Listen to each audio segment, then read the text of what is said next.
All right, all right. What's going on, family? It's your brother DJ SAMROCK, and you're listening and watching the Blaze Bible Study. It's a special episode, though, because we have a special guest. I have a friend of mine. We go way back, man. I'm talking about way back.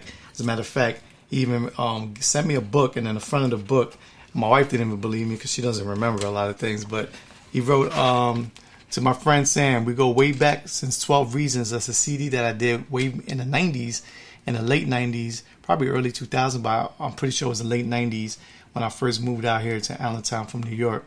We've since became men and have evolved. That's deep right there, but never strayed away from loving God. God bless you, my brother, your family, and your ministry. Thanks for being a real one. By the author right there, Alonzo ZO, and we're going to be talking to the brother in a couple of minutes. We're going to bring him on. He wrote a book of poetry called Poems for You and Yours, man. And he got a 5-star review, and it says another thought-provoking and eclectic mix of poetry from one of America's leading contemporary poets. That was from Robin Barrett, editor of the Poet magazine out of the United Kingdom. So all the selections that we're going to be talking about, all the ideas, everything was written and conceived and arranged by the brother ZO that we're going to get up on in a minute. But I just want to give you some background of who we're about to bring on. Because he's been busy at work. He's never given up on his dream. That's a powerful thing for the younger generation to realize, to never give up on your dream. When you have a talent, when you have a gift, it's not really for us. It's for us to put out there, to share it with others, to inspire others to dream as well. So here we go. Alonzo, a.k.a. ZO, that's why I know him as ZO, Gross, or zO-AlonzO, is a poet, a songwriter, a rap artist, an actor, dancer, recording artist, playwright, and screenwriter. His short stories were first published internationally in 2005 and in 2006 in the Staying Sane book series published by Evelyn Fazio. Staying Sane When Family Comes to Visit, 2005, and Staying Sane During the Thanksgiving Holiday. His first book of poems entitled Inspiration, Harmony, and The World Within was published in 2012. Also, in that same year, he was awarded Best Spoken Word Poet at the Lehigh Valley Music Awards. In 2016, ZO was selected as a featured poet in the film Voices, directed by Gina Nemo, hope I'm not butchering names here, filmed in Los Angeles, California, and released in 2017 in select theaters as well as Amazon Prime. Then in January of 2018, he released his second book of poetry entitled Soul Elixir, The Writings of ZO, which was greeted with rave reviews and a 5 out of 5-star ratings. So in November 2020, ZO was named as one of the best poets of 2020 by Inner Child Press, where his work was featured in their anthology. And it goes on and on and on, and I'm pretty sure he'll let us in on what's happening from that point to now. He's getting awards everywhere, man. Every time I look at the screen on social media, on TV, on our radio networks, and on our TV shows locally, man, he keeps on getting awards, and that's good. So let me introduce you, Alonzo Gross. I'm going to bring him on right now. What's going on, my brother, my friend? How you doing, man? Good, brother. How you doing? Good to see you, man. Amen, amen. Go So way back. It's been a while, man, since we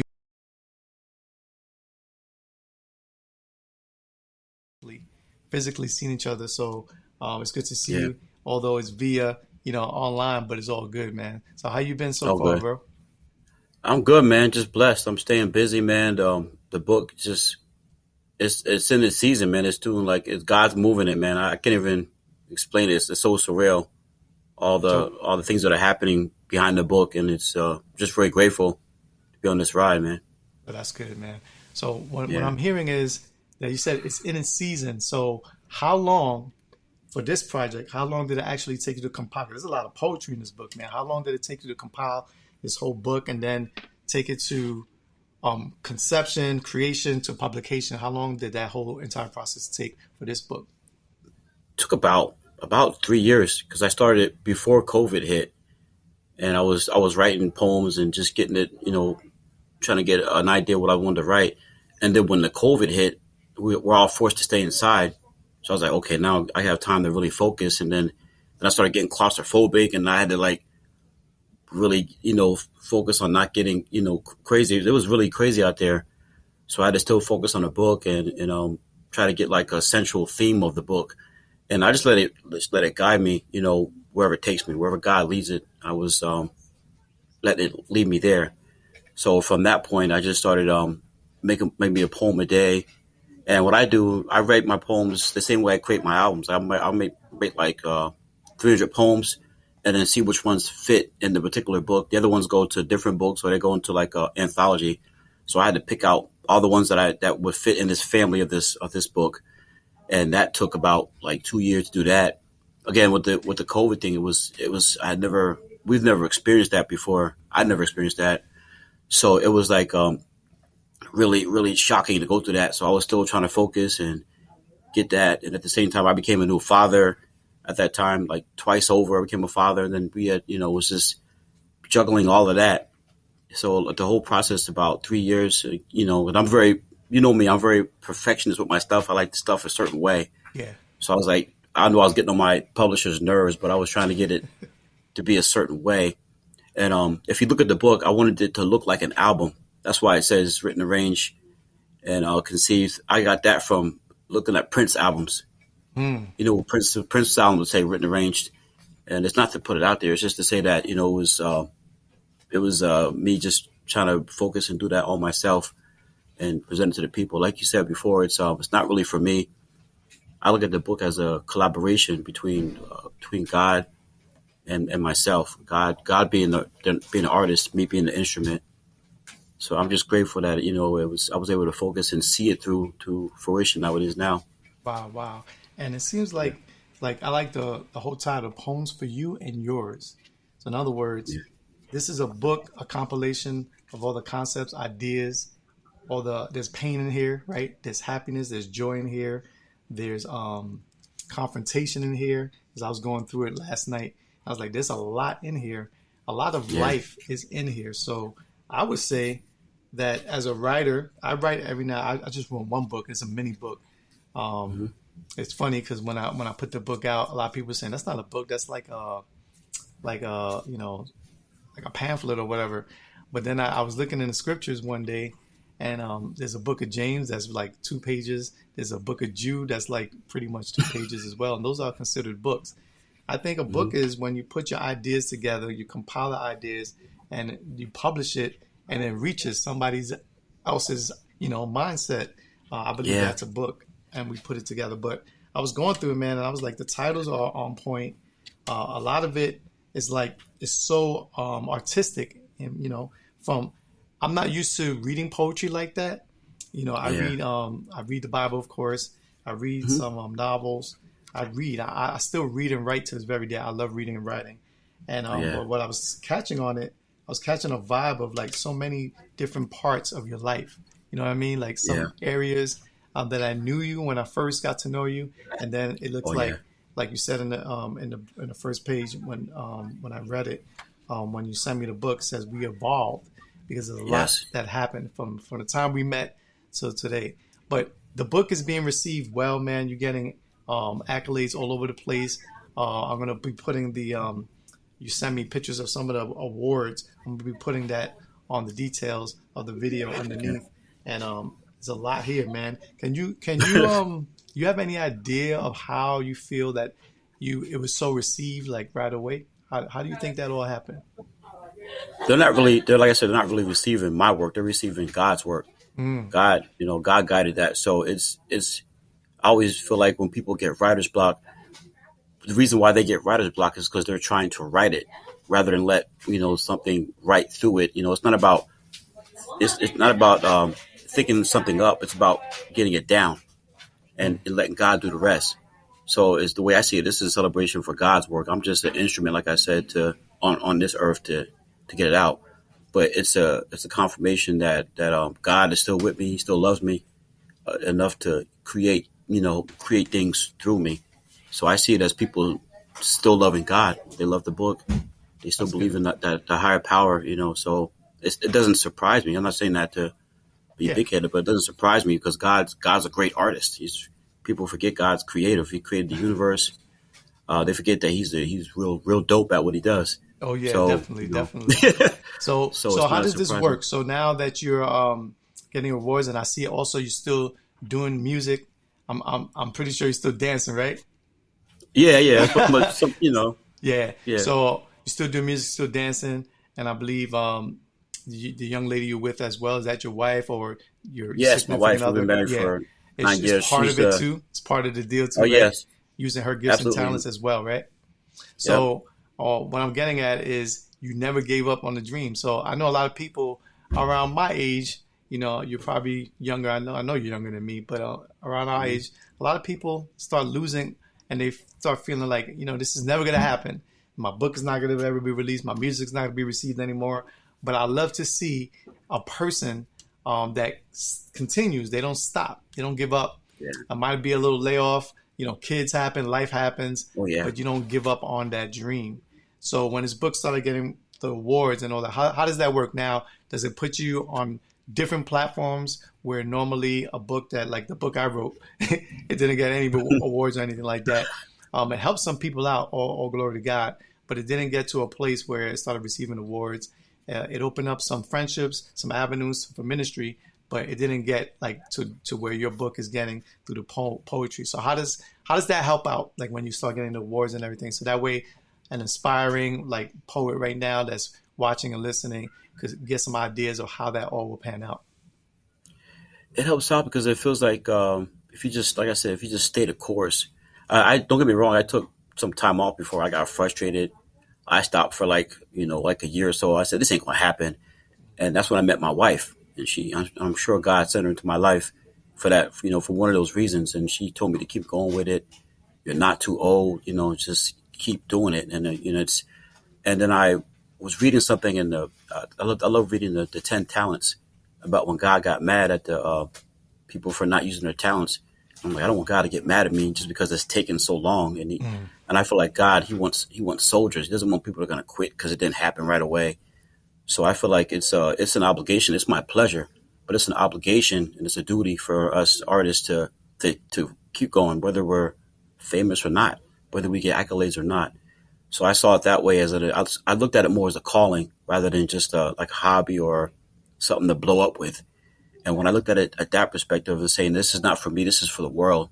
This is for people to inspire other people.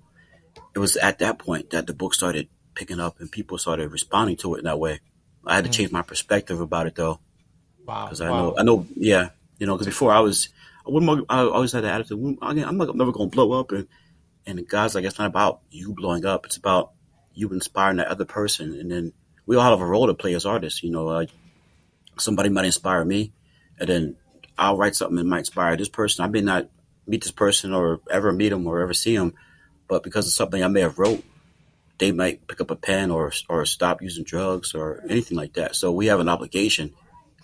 That's So good. I just saw it as a deeper meaning than having the. And ironically, when I did that, that's when these things started happening, these awards, and I'm like, wow. But I never look at it as again as me winning. I'm willing to look at it. I'm celebrating with God that grateful to be able to translate these things for people in the world and stuff. Wow, wow. So what inspired you? Like when did you find out in your life that you were gonna be headed as an artist, musician, a dancer, a rap artist, a writer? Like who or what inspired you to do that? Did you realize that that was like your calling early on in life when you was a kid, or you just came to be that later on in life, maybe as a teenager or as a young man? It started when I was really young, like maybe when I was 3 years old. I was always my mother always would read to me like Dr. Seuss books, believe it or not. Ah, yeah.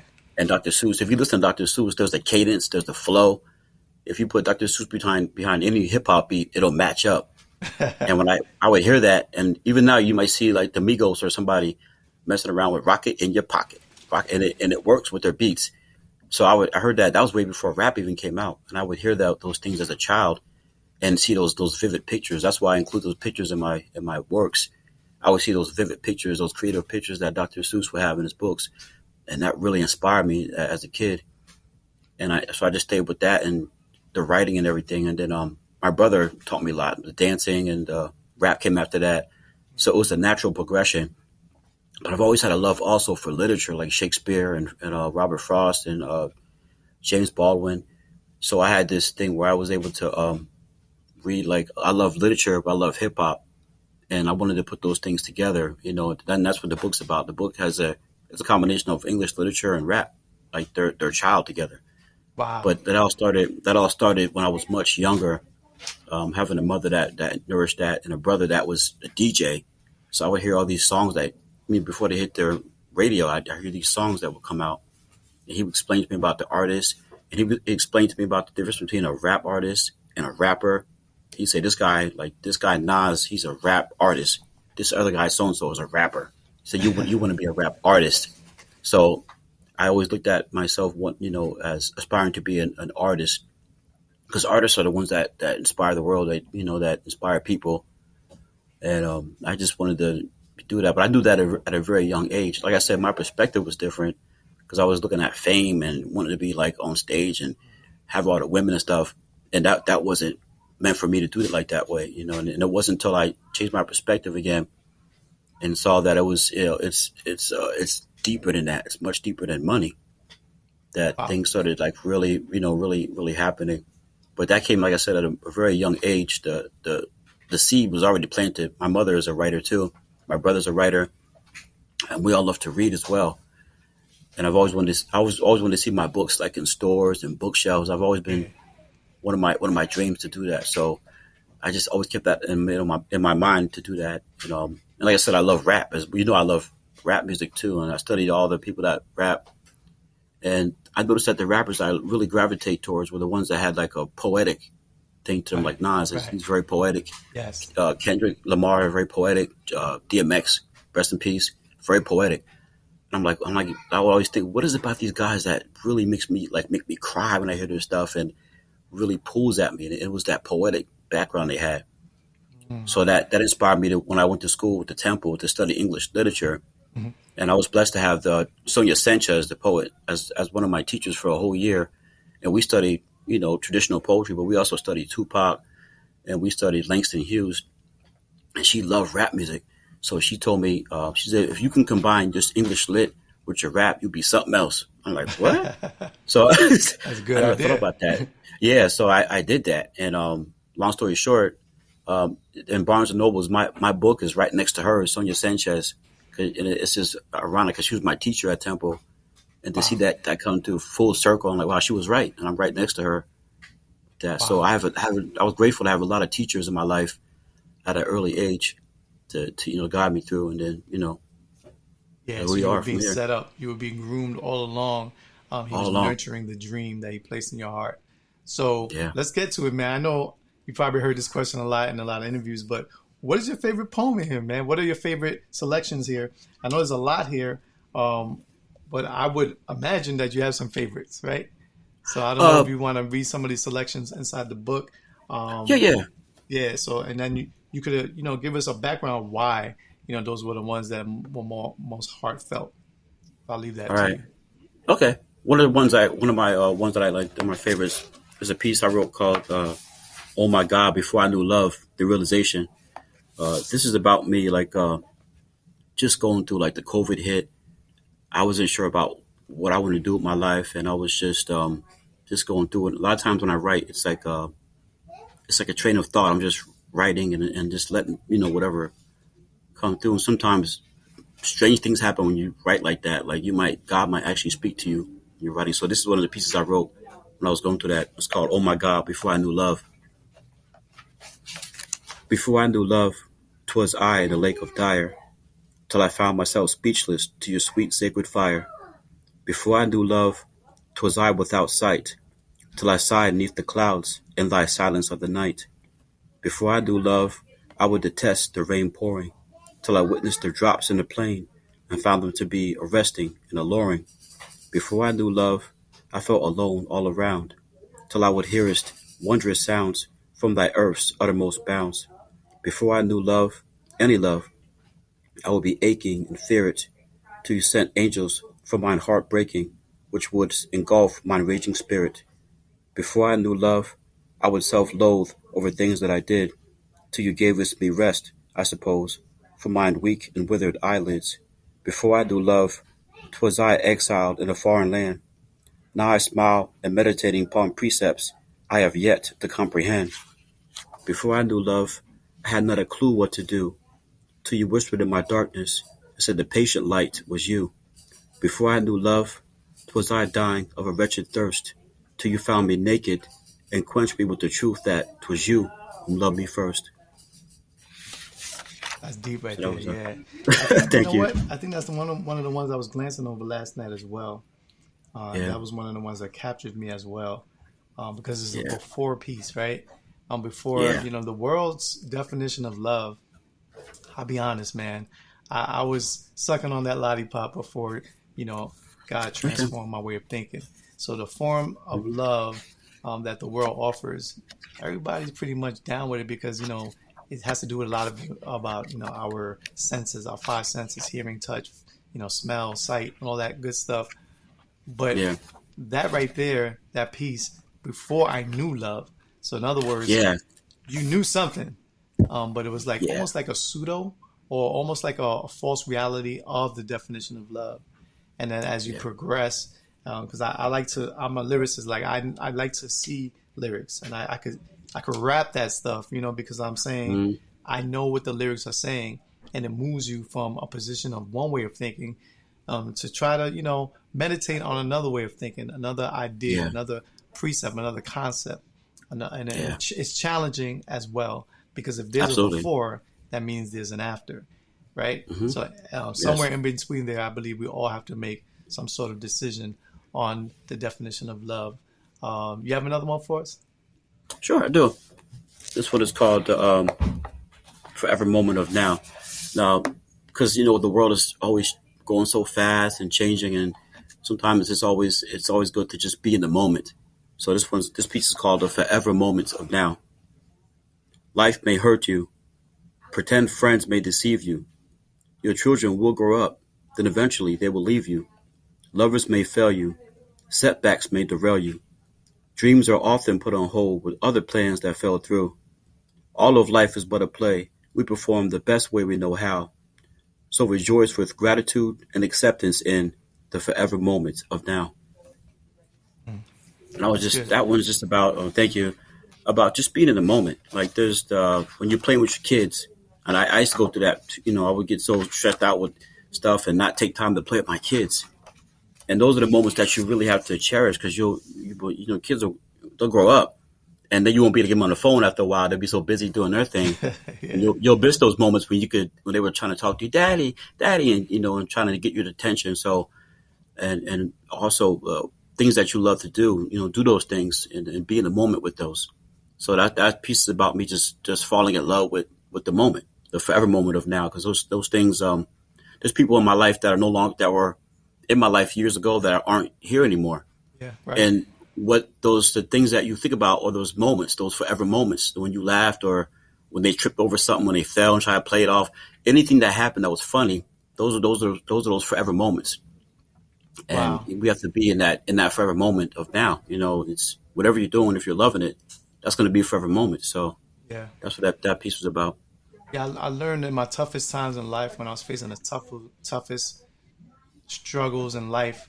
Um, this man, he was always telling me this, and it stuck with me. He says, today you might be, struggling, pressured, going through a life issue, but tomorrow always comes.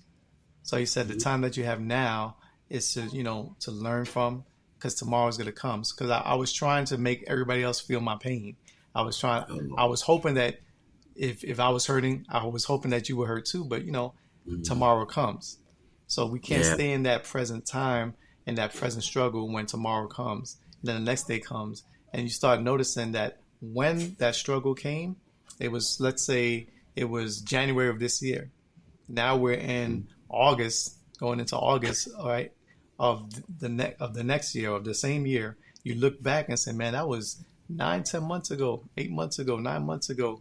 You're no longer there. So to cherish the yeah, moment that we have now, it makes a lot of sense. And I'm guilty of it absolutely. because I have a 1 year old and I have a 7 year old daughter. And I get the juices of creativity. I try to come into the studio, write something, lay a beat down or something, and they come in, and I've been guilty of, oh, I'll talk to you in a minute. And you can see on their faces when they turn around, Mhm. they're like, we wanted that minute. So I Yeah, pretty much gave into that now. Now when they come in, I could be real busy. I could have been doing this right here, this interview, and they would have walked in. I would have had to give them that minute, that time, because we can never get it back. So that's very Yeah. true, man, and it's very, Very true. heartfelt. So Yeah. where can we get these books? I know you took a picture of you in Barnes and Noble, right? It must be Yeah, incredible, exactly. man. It must be incredible It does. to see your work, your hard work at a place where there's authors and Barnes and Nobles, there's authors in that place, that bookshop that have sold millions and millions upon millions of books, best-selling authors, number one best-selling Times authors and all this other stuff. And you see your book there, man, like right next to Yeah. everybody. How did that feel? Like I said, it was surreal, man. Like when I started going to different, I'm like, is that really, are they playing? And I would just go, I don't know if you see them on Facebook. I would film myself walking in, and see my book on the shelf. And one time I went in there and there was a girl that had my book. She's like, "Oh my God, it's you!" And she was like, "I can't believe," because I didn't realize that people don't always see the artists that make the books in person. That never occurred to me. She's like, "Oh my God!" She grabbed the book. She's like, "I can't believe it's you." And I'm like, "Yeah, it's just." She was starstruck. But, did you autograph it? Yeah, yeah, that's good. Yeah, I autographed it. She bought the book, but I'm like, I gotta. That comes with that. People, they can't believe that because you don't usually see the artists that make the books in person. It's like so. Then I thought about it. I'm like, you don't really see them unless they're in a book signing. I just came in there just to. You might be onto something. You might be onto. Yeah, so I just came in there just to. Going to bookstores where they have your book. Go to the section of poetry or whatever they put the section in, your book in whatever section, and hang out. That might be a new thing.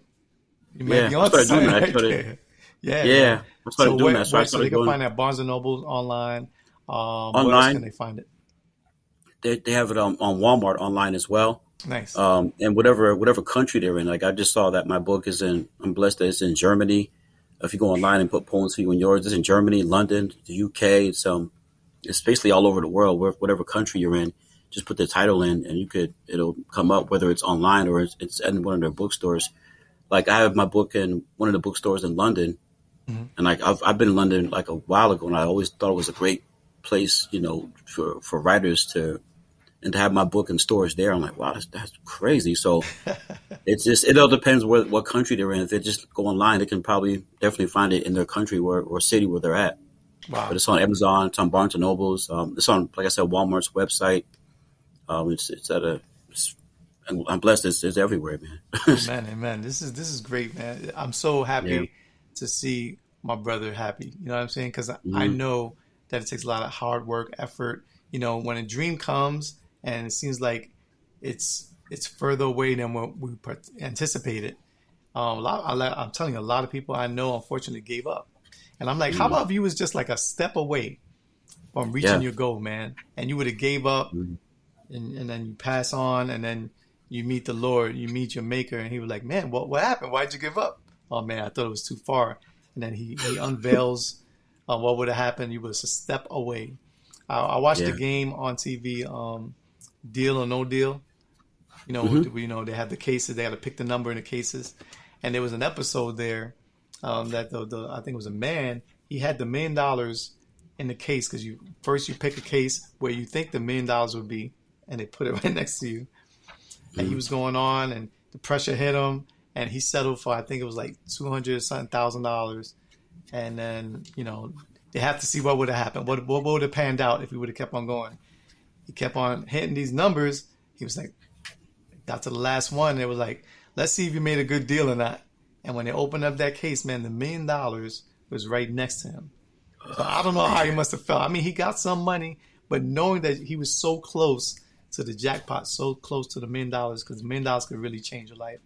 A lot of people are living that way, man. They were like one case away. It's literally right on the side of them or right in front of them. And they say, nah, it's never going to happen.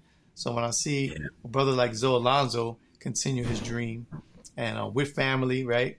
I'm pretty sure he has some ups and he has some downs, but he kept on going for it. He keeps on going for it. That's inspiring. And I know somebody's right now is inspired about his story and his writing. And if you haven't gotten the book yet, Poems for You and Yours, what are you waiting for? I got mine complimentary of the author himself. Amen. And look, as far as I've known him, he's always been a giving person, you know what I'm saying? Talented, gifted, giving, very friendly, very cordial, you know what I mean? He was a little. I knew you were different because you weren't really like some other people I was working with. About Yeah. let's do this, let's do that. You were more like focused. We were Yeah. younger, right? But Oh you were yeah. more like one of the focused ones. And I had another brother I used to work with. We used to call him Stella. Same thing. He was different. He was like Hmm. more focused on what he wanted to do and what he was planning out in his mind, and he didn't really Yeah. lose track of that as well. So Yeah. 5-star rating. He's getting awards all over the place. The availability is getting all over the place as well in countries that he might not be able to go to right now. But I'm hoping Yeah. that on a book signing, on a book tour, he'll be able to go to those people and greet them in person, because that's next level right there. So, Yeah. anything else you want to discuss, man, and let the people know Well, about this whole journey? From how, first of all, these were compilations, right? So one of these poems could probably be like what, 5, 10 years old, right? uh, no, actually, I wrote those between the span of 2019 to 2021. Oh, so none of So those this. are This all is all new organic. stuff then. So it's pretty Yeah, they're much all compiled like for new the last stuff. 2 years. Okay, I thought Yeah. maybe some of these were like poetry that you've written before, and you just say, you know what, I'm Oh gonna just no. grab that, extract that, and put it in here, because I know you have other Oh no. They publications were as all. well, right? Yeah, yeah. Because those are all like made for that, and I just like I said, I wrote maybe like 200 to 300 pieces, and I just put 44 poems that I thought fit in that book in there. But I have other pieces that I go into other books in the future, but they were all organic that I made, Wow. between 2019 and so I was really trying to work. But I wanted to touch on something you said a while ago about the awards, and that if you're into numbers, the number 10 of that completion. Um, it's in 2012 I won my first award, the Best Spoken Word Poet at the Lehigh Valley Music Awards. Since then, I put out another book. I didn't get a whole lot of accolades after that in 2018 with my other book. And it was a full 10 years, which is this year from 2012 that I've gotten at least three awards that I already got. And I'm up for the Poet Laureate for the United States from the World Foundation. So from 2012 to 2022, that was the whole 10 years I was still staying at it. But I believe that was a completion time for me, that 10 years. And I think God was testing me to see, let me see if he really loves us. I'm going to give him a decade and not give him like no awards and see if he still, and if he sticks with it in 10 years, I'll bless the book, with a lot of accolades and give it its season. So I Wow. believe that's what's happening. That's why I believe that's what's happening now. Cause I, like you said, I stayed with it. I'll be honest. I saw too many whack artists that just stayed with their stuff and made a living. I said, you know what? If they can just believe in themselves and keep going, and they're being rewarded, because God doesn't reward the dope artist. He rewards the diligent person. It says that in Yes. the Bible. He says it doesn't reward the. He didn't say I reward the dopest MC. No, he rewards the diligent.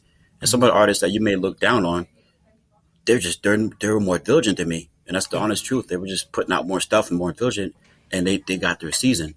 So I said, let me just keep at it, and hopefully God will bless the book, the work, in this season, Yeah, and and that's a what's universal going on. principle, man. Seed time, harvest time. You keep on planting Yeah, those seeds, and the harvest is coming. And in that yeah, process of that 10-year waiting process, yeah, God was testing you, making sure where He's at. And now, what I sense and what I see, acceleration. So it might yeah, have been 10 years, or it might have been a hard time waiting on the process or going through the process. But as soon as it was released, it looks like God took the book and accelerated it. He took your yeah, poetry and accelerated it. And now yeah, people are like, oh, wow, you heard of this guy, this whatever, awards everywhere. And to get the 5-star rating is not as easy as people think. There's no, people it's out not. there that never got a 5-star rating, not even one. Yeah, And then when you get them, I'm pretty sure it humbles you and be like, man, there's literally people buying my book, reading my book, and getting into my thought pattern. And by that, God's being glorified because God gave you some, exactly. of those thoughts, those principles, those precepts. You wrote it on paper. You're the vessel you wanted to use to put this down.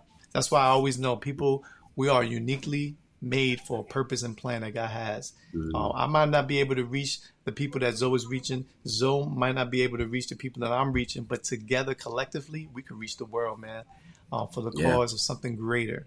and it's something greater. So I really don't get into debates anymore with people about, God, about, Jesus Christ, the Lord, and him being sovereign.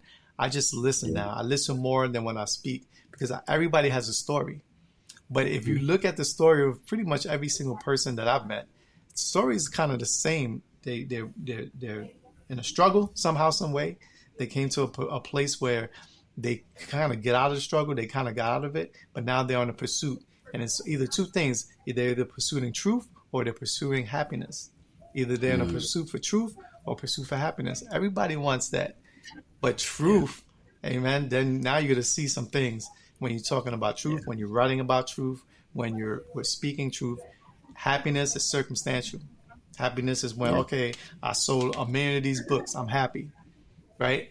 But truth, right, has no like it's not based upon what I believe, not based upon what you believe. It's based on the evidence, and when we see the evidence of the truth working in our lives, then you see where that's going to take you. And evidently, it's taking my bro zO-AlonzO to a higher level. So, how did this all mix up with your artistry as being a rap artist, and now you're getting more places and venues, right? Based on the book, or did it go hand in hand? Like, is the book helping your rapping, or is the rapping helping your book? How does it run now? It's like they're both working in conjunction together because I came from a rap background. Like I did work with you with studio. So when I tell people when they read my book, what you're basically reading is like their rap lyrics. Like some of the pieces I have, like they're more like they're like rap lyrics. And there are people that told me I don't like rap, but I like your stuff. But it's because it's a little different. Like I said, I come from a rap background, but I also studied the literature. So those things they just stay together, and I think God wanted me to have that background, and that's what I think makes the work different, because you don't get many writers and poets that also can quote Nas or J. Cole and also quote Shakespeare. You don't usually get that, and I'm blessed to be able to have that, and I think that's what makes the work different. There's something different about it. Plus, if you look at the book, I put like those little symbols and stuff in there, and the 4s and 2s. And all that. That's from looking at artwork. Some great photos and artwork in here too, man. My wife did some work in there. The first poem in there, my wife did. That was my friend from Paris. I was blessed to have her. It's a good work. Appreciate it. Yeah. And the size of the book, what made you bring it to that size? Like the bigger, larger size? I remember the kids' books I would read when I was little. I said, let me make it so, and without my glasses, I don't see that well.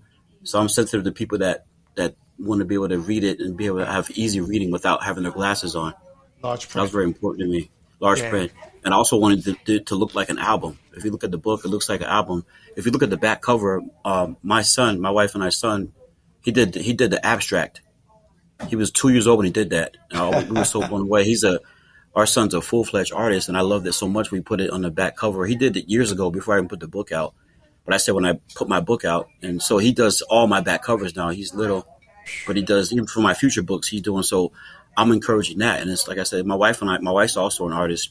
She's, like I said, she's a powerhouse, man. She does everything, the singing, she raps, she paints. So our kids are blessed to have those things too. Mm-hmm. But he's one of my main artists, my wife and my son. So it's definitely a family affair, and I want people to see that feel that community when they see the book, because he's credited in the book as well as one of the artists, and I think he's one of the youngest. They said he's one of the youngest artists to have a book that won Best Book of the Year. Wow, he's only 5 now, and he did that when he was 2. History is being made, right? History in the making. Yeah, and that makes me feel good. And what do you have coming up? Do you have anything coming up? So from the time of this recording, because I know after a while the recording will get dated, but from the time of this recording, what do you have coming up for a couple of weeks or months? Yeah, well, in August we have my wife and I we have a publishing company called C Royal Publishing, and we partner with my cousin's Smash Entertainment label, and we're putting something together called the Royale Kings and Queens of Poetry, which we're filming on August 26th at the Civic Theater in Allentown, and that's going to be filmed in front of a live audience. But it's also going to be on different networks, like Netflix, HBO, and we're trying to get that out. Probably next year that'll come out. I'm also working on just like I told you before, the audio book, the audio music and sound books. I want to do like a book of my poetry, but I'm reading it, but I want to act it out and have music and make it feel like a movie as well. So I'm working on that. Have another film I'm doing in October, end of October, and just my album. I'm finally gonna put out a CD of my music, another rap CD, and I'm just staying busy, man. I'm grateful to be up for like 3 or 4 more awards before the year is out, and then next year there's a few more awards that I'm up for. So I'm just letting the book, I'm giving it time to fly. Because like when I Yeah. first put the book out, when COVID hit, I lost like a year of being able to promote that because I couldn't go to the bookstores. Right. So I'm giving my book that extra time. Like by the end of 2023, I'll be done promoting it and doing things. And I'm also doing like a play at the theater next year where I'm going to be acting out all the poems from my book. I Wow. can have other actors and doing that. So I'm just giving it time to fly and do what it does before I start the new book. But I like to give it, at least another year or so and let Wow. people digest it, let it, so we're just, like I said, there's other stuff I don't know what God has planned that's coming. Those are the things that I know of. But they said the best way to make God laugh is to tell him your plan. So I can say this, God, so I got something different for you in mind or something bigger. Yeah. So I'm just Yeah, but keeping an it's open good to mind, plan. but It's good to plan because if you don't plan, yeah, you your definitely. plan to fail. But it's That's great, true. man. It's good to hear. I'm so happy, humbled, and I'm actually inspired, man, to continue doing what I was doing as well. So, poems for you and yours, and it says all selections conceived, written, and arranged by Zoe himself. So this is an amazing piece of work. If you haven't got it already, go to Amazon, Barnes and Noble, Walmart.com. Pretty sure other big chains will start picking it up, Yep. and he'll release that as soon as you could get at those different um, areas as well. So awards, I'll be putting these awards that he's been getting down below in the details of the video from whatever platform you're listening or watching from, and we'll stay connected with Alonzo Zoe, so that way we can know where he's at, where's the venues, what he's doing, what him and his family are getting into when it comes to the whole artistry and the poetic side of his life, also as a rapper, as a dancer, as a father, a husband. You know what I mean? It keeps on going and Yeah, going and yeah, going, and yeah, basically living implant, like you're living your thumbprint in this world, right? yeah, So, and what happens is when you do that, then your children, they look at your thumbprint on this earth and then they say, well, my dad did this, I want to continue doing that. You know what I mean? And yeah. then they'll leave and it continues. That's what we call legacy. So it starts with Yep. what's in here. We get it from here to our heart, and then from our heart through our mouths, write it down, speak it. It'll be a lot of challenges because I've been doing this Hmm. ministry since 2000 and I think 7 or 8, and it's been Hmm. challenges, to keep the network going, to see the radio flourish. We're reaching over 1 million a year listeners on the Stellar Radio Network now, and quietly, Hmm. nobody gets awards, no one gets the accolades, and we only have like maybe 2 or 3 supporters all through those years. But God Wow. supplies the need, right? And we just rely on Him, we trust on Him, we continue our dreams, and we continue moving forward. So, thank you for your time, man. I know you're a busy man, but thank you so much for your time. Thank you for Thanks coming for having me. through and accepting the invitation. And I thank you for sharing your dream with others and continue to move forward. Poems for you and yours. The author and the poet right here, Alonzo, zO-AlonzO. I know him as Zoe. Amen. So Yeah. it's all good, man, over here. So get ready. I'm going to be putting some details and everything and posting and following him. If you haven't followed him already, follow him on Facebook, on Instagram, on YouTube. What is your at? Like if they want to follow you on the social media. It's at Zoe Alonzo Gross, real simple. There you At go. Zoe Alonzo zO-AlonzO Gross. Gross. So follow him Yep. there. And till the next time, God bless you all. God keep you all. You already know what it is. God is good. Peace. Peace.